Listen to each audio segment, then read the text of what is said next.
Hello everyone and welcome back to the video. So today I'm going to be doing something a little different. I've actually never made a video like this because given the circumstances, I've never actually left a team before. And so getting right into it, I'm leaving Gamer Legion. We're parting ways, both with the organization and the esports team, as well as with the players. So fellow players, Viper, Tato, and Doubt.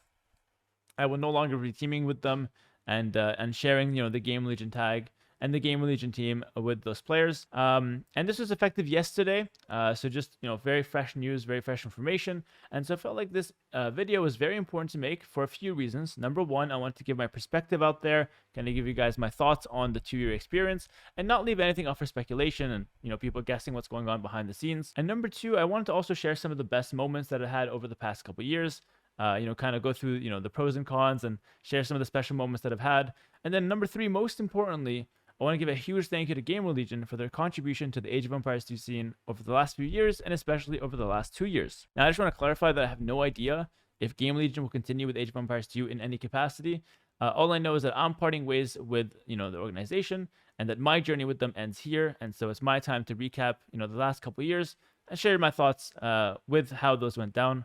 And this is in no way, a sign of what's to come from Gamer Legion. In fact, I do hope they stay within the AV2 scene and they kind of pivot to, some other direction, but stay just as strong and just as relevant within our space. So first and foremost here, I just want to say a huge thank you to Gamer Legion for what they've brought to the table, specifically with NAC5 and Noble's Apartment Cup, the two major S-tier tournaments that they've run over the last couple of years, both of which were raging successes in my opinion. NAC5 was a standard, a house favorite. Nilly's Apartment Cup, that was the last one. Gamer Legion played a big role in, providing some funding, some sponsorship, and also providing a space to host the tournament. And they played a big role in making that tournament what it really was. And then they also brought something completely different to the table. So Noble's Apartment Cup, I say completely different, but it was a spin-off of Noble's Apartment Cup, yet still had that flavor, something different, something unique. And that made for a very nice tournament as well, both of which extremely memorable for both the players and the fans. A mouse!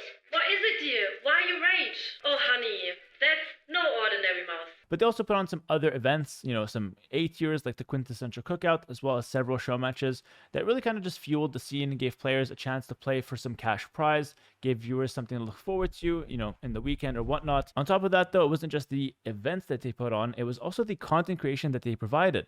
And I think this did a fantastic job of connecting the fans with the players and with the events that they're hosting. So the podcast, in my opinion, was like the center of this, content run that Gamer Legion was providing. I think the Town Center podcast, which just finished its 40th episode a few days ago, has been such a nice resource for someone that's looking to follow the Age of Empires 2 competitive scene, but just might not have enough time to catch up with every detail. And so watching the podcast once or twice a month was a really good way to follow along and then also get a snippet of what's to come, get excited about the future.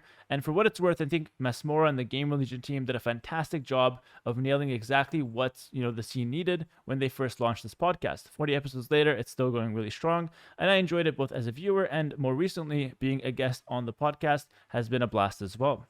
And then my favorite content piece that Gamer Legion has made is definitely the tournament recaps featuring all the pro players right after the tournament has concluded. That was by far the best piece of content they made. It was so much fun to be a part of that and to even just watch it as a viewer. It was just a hilarious time. I never would have thought something as simple as bringing together pro players after a tournament and then asking some questions can be so entertaining. But yeah, I absolutely love that. And that's by far my favorite piece of content that they've made. But all in all, I think we can all agree that Gamer Legion played such a big role in the AoE2 community over the last few years, and I deeply thank them for their contribution to our beloved game. Next, I want to share some of the best moments that I've had over the last couple of years. Number one, the absolute best moment is winning Cartographers with Doubt. I couldn't imagine winning a tournament with Doubt in the big year of 2025. I remember signing up with Doubt. There was a lot of question marks around us. People, fans and players were saying maybe top 8s, potentially top 4, but super dark horse for winning the event. And then we actually ended up winning the event. And the craziest thing is that we barely practiced. Around that time, I couldn't really commit to much practice. And so our practice consisted of just a few messages and a few words before the set. And something about me and Doubt and our synergy just absolutely clicked. It was like a few words and we're on the same page. We had really good strategies and we were able to work together so well to the point where we were able to beat these other top teams with very little, I think even 0 games of practice for the event, which in my opinion was probably one of the most spectacular things that could come out of a team game tournament. And then I think just the fun aspect of that tournament, being able to banter and laugh with doubts, sharing that with thousands of viewers on live stream, and then playing the highest level of AoE2 at the same time. It was just a special moment, and I really really liked that one. I'll cherish that one for a long time to come. And then the second really memorable moment for me was the Red Bull bootcamp. It wasn't just about practicing and preparing for the Red Bull tournament in a LAN space that was super cool. There was also just the ping pong, the chess, the chilling, the relaxed environment, and then also having to play the World Desert Championship 2 in live, in that LAN event, which was a 3v3 tournament that we also ended up winning. Just made for an overall great experience. I absolutely love the Red Bull Bootcamp, and it's the kind of thing where I wish we had another one. But, just the one I think will leave, some good memories for me to cherish for years to come as well. But it wasn't just good times and good laughs. I actually feel like I learned a lot in the 2 years that I was a part of Gamer Legion. And so I had a lot of moments of personal growth. Like 2 years ago, I was not the same person I am now in terms of mentality, in terms of speaking, in terms of content creation. I feel like I've really developed, and Gamer Legion gave me the opportunity to kind of develop as a content creator. I feel like as soon as I joined them, I got more spotlights, more interviews, more videos with them, the quizzes and whatnot, just more opportunities to kind of develop as a content creator. It also allowed me to integrate myself with a different group, Doubt, Tato, and Viper. Basically 3 players I grew up watching, grew up looking up to, grew up learning from, and all of a sudden I have this opportunity to play with them, to team with them. It was a super cool experience, and I feel like it definitely was a huge learning experience and a huge moment of personal growth as well. And then most importantly, I would say Game Legion provided a space for me to meet fans. At every one of their LAN events, they put a huge emphasis on meeting the fans, meet and greets that were very well organized. I was able to meet so many amazing people, and there's something very special about being able to interact with hundreds of people that come from all walks of life, all countries, across the globe, and all of us having this one thing shared in common, Age of Empires 2, just leads to such fruitful discussions and, nice moments that I was able to share with a variety of different people. And, not just that, but taking pictures, signing stuff, seeing all kinds of Age of Empires 2 memorabilia, getting gifts and whatnot.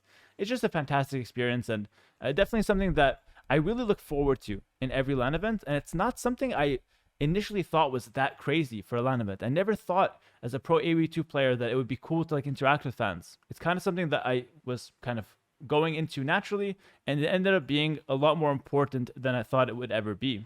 So definitely do appreciate Game Legion for providing the space to be able to do that. It's super cool. And now, of course, not everything that shines is gold, and so there were some cons over the last few years, but what I want to say is that a lot of the cons were more or less just small things that kind of left, maybe a sour taste in my mouth, or maybe gave me a little bit more stress, or made things a bit difficult, but none of it was really anything groundbreaking. None of it was ever, a huge issue, and there's definitely no major problems that I faced with the 2 years at Gamer Legion. But it is still worth mentioning some of the struggles that I faced over the last couple of years. And so I'll start with first the cons that were beyond my control. And the first thing is really the age gap. Now, the age gap between me and the teammates was not something that I initially considered a problem. In fact, that in of itself is not actually an issue. I grew up with, my brothers that ranged from, from 20 for my youngest. I'm 26. My oldest brother is 32. So naturally grew up in an environment where there's people from, different, ages and different generations. And it's never been an actual issue. But when it comes to something like professional gaming and professional content creation, the age gap plays a role in the sense that we're at different stages in our lives. So for example, I'm coming in, I was 24 when I first joined. I was really passionate. The main focus for me was to make a name for myself in the space, to try my best to win a bunch of tournaments and to, do as many collabs as possible with my teammates. That's kind of what I had in mind going into it. But then what I quickly faced was that my teammates naturally had other priorities. And so they did obviously want to play and compete and whatnot. But for example, Doubt's a father of 2. Viper became a recent father. Tato had a lot of personal things going on as well. And so it just led to them not having the same priorities as me, or at least the same intensity for those priorities, which led to a couple things that, in my opinion, I wish were, a little different. For example, I wasn't able to do as many collabs as I wanted to, a lot of content creation with my teammates. We did a couple pieces that were nice, but overall, it was mostly just get together to play show matches and tournaments, and then, kind of just go our separate ways and, do our separate routine, which, it's okay in the end, but I always wish for a little bit more from a competitive and professional team. And on top of that, the time zones didn't really help out either. There are 3 Europeans, and I'm coming in living most of those 2 years in Argentina. I'm originally from Canada, so either way, not sharing the European time zone, this just made things a little bit harder. They already don't have enough time to commit to practice and whatnot as I might want to. And then on top of that, the time zones just don't line up. So I can only practice in my evening when they're mostly asleep. And so that led to just me not being able to practice with them as much as I wanted to for events. So unfortunately, over the last 2 years, most of the practice I had for 1v1 events came from people in my time zone. So stuff like, Hart, ACCM, even Sebastian, just guys that played in late nights for, NA or for America's time, and not so much with the European guys. And for me, I think this is a bit of a shame because when I think of a professional team, I really think of, practicing and keeping all the strategies behind closed doors, sharing ideas left and right, kind of planning and strategizing, kind of like what I felt from the cartographies and from the Red Bull bootcamp. And I really felt like when we played and practiced together, it was great. It was phenomenal. We came up with good ideas, able to execute them well. But then we just weren't able to do that as much as I would have wanted to. And so not being able to practice as much with the other guys kind of led to a little bit of a lack of connection as the months went on. And this was especially important for me, which brings me actually into the emotional cons, let's say. It was very important to me because going into the team, I had actually left a group of friends. We were an amateur team called AM, Aftermath. No funding, no organization, nothing. Just, me and 4 other guys, which I was a lot closer with. Naturally, just kind of grew up playing the game together. And so I kind of sacrificed that group and that, close friendship to join in on a professional organization to kind of, tackle a new task. And on the other side, when I had joined in, Jordan and Nilly were actually dropped from GL.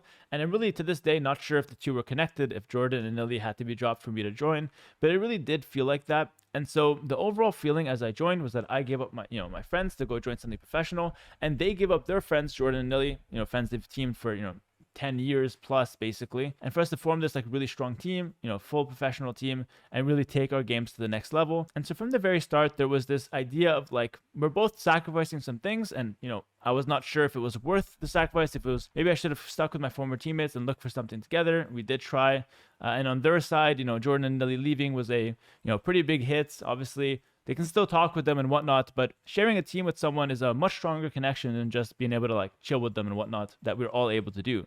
So overall, it's not a huge deal, but it definitely is a big difference when you're able to team and tackle tournaments together and whatnot. And to make this kind of a little harder on the mentals, the viewers kind of picked up on some of these weird trends. So for example, me leaving a group of friends and joining a group that I seemingly didn't fit in, a lot of the viewers started to pick up on the fact that I just don't fit in.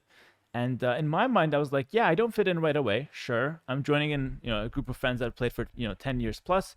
But I had hoped that I can build something with them, that we can, I come in as a stranger and we can build something up together. And then by the time I leave, by the time the 2 years are up, we can kind of say that, we found our footing, and we made a lot happen with what initially wasn't very much. But in the end, I feel like maybe the viewers were right, kind of.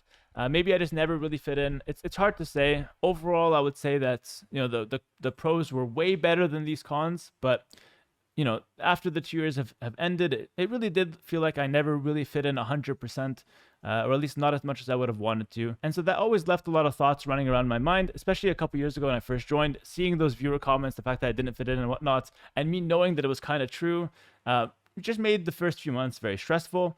And then there's the other side of it where a lot of viewers were also complaining that we were an overpowered team, that every final was a GL final. The team games events were not very, entertaining anymore because GL would always win. And once again, the viewers were right. That's the thing. The viewers were very right in their comments.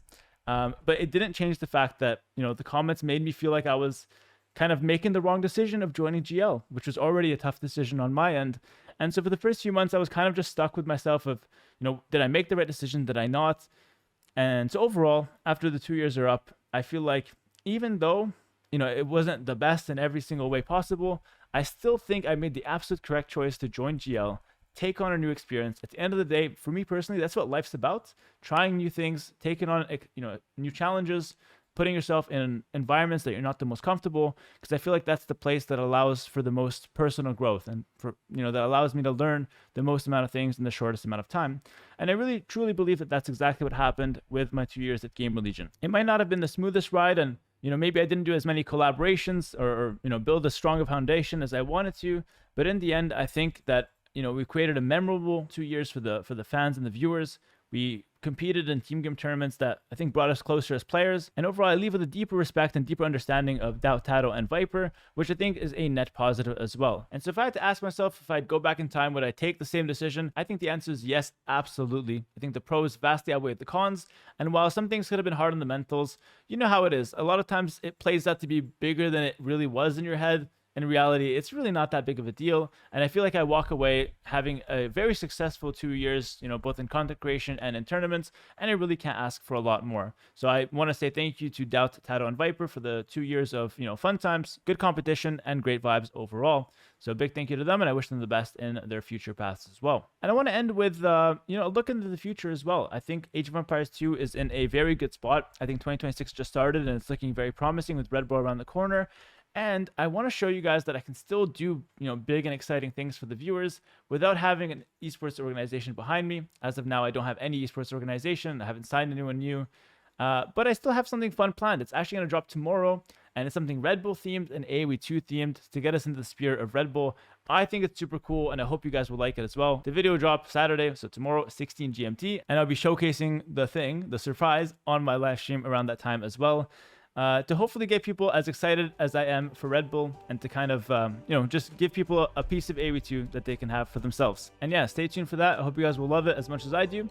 And yeah, that's it for me. Thank you so much for watching the video. I hope you guys enjoyed it, and I'll see you guys in the next one. Peace.